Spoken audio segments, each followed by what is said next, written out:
Hello बच्चों, चलिए प्रश्न को पढ़ते हैं और समझते हैं। संख्याओं का मापांक ज्ञात कीजिए और संख्या हमें दी है 2 प्लस वर्गमूल में है -3। ठीक है बच्चों, प्रश्न को हल करने से पहले प्रश्न के लिए हम मुख्य अवधारणा लिख लेते हैं बच्चों, जिसकी सहायता से हम इस प्रश्न को हल करेंगे। तो मुख्य अवधारणा, मुख्य अवधारणा में बच्चों हम सम्मिश्र संख्या को समझेंगे और उसका मापांक ज्ञात करना भी सीखेंगे। ठीक है, तो देखो बच्चों, हमें कोई सम्मिश्र संख्या अगर दी जाए z बराबर a plus iota B, A plus iota B, जहां A comma B belongs to होगा आर, अर्थात ए और बी सदैव वास्तविक होंगे।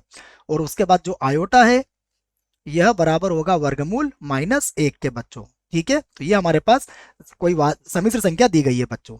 अब यदि हमें इसका मापांक ज्ञात करना है तो हम यहां पर कहेंगे z का मापांक।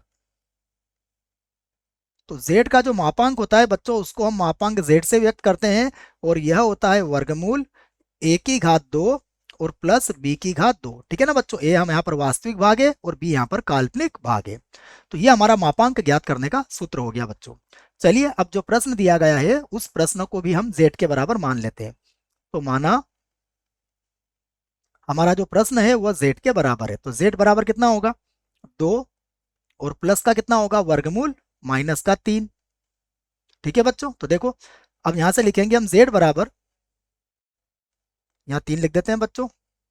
अब देखिए फिर से लिख सकते हैं हम z बराबर 2 और प्लस वर्गमूल के अंदर -3 है, तो हम इसे लिख सकते हैं माइनस और गुणा करके लिख सकते हैं बच्चों 3, क्योंकि -1 गुणा 3 -3 के बराबर होगा।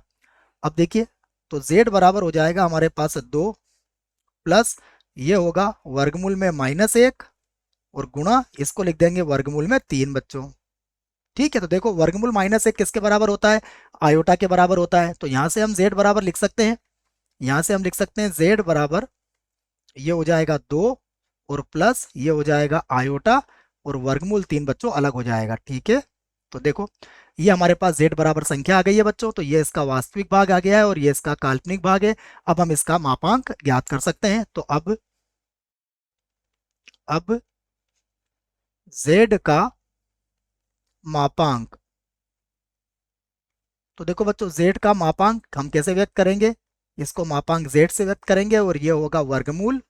देखो बच्चों यहाँ a का मान कितना है, a का मान है हमारे पास 2, तो 2 का वर्ग हो जाएगा, तो ये होगा 2 का वर्ग और प्लस ये हो जाएगा वर्गमूल 3 का वर्ग। ठीक है बच्चों, दोनों के वर्ग हो गए, दोनों ही वर्गमूल के अंदर है बच्चों। ठीक है, इस वर्ग को मैं एक बार और लिख देता हूं, तो ये हो जाएगा हमारे पास 2 का वर्ग। तो इसको आगे हल कर लेते हैं। देखो इसको आगे हल करेंगे तो यहाँ पर हमें मिलेगा फिर से वर्गमूल के अंदर 2 का वर्ग तो हो जाएगा 4 और वर्गमूल 3 का वर्ग करेंगे तो कितना आ जाएगा 3। अब इन दोनों को जोड़ लेंगे बच्चों, तो ये हो जाएगा वर्गमूल 7 और यही हमारे प्रश्न का उत्तर होगा। आशा करता हूं आपको इस प्रश्न का उत्तर समझ में आया होगा। धन्यवाद।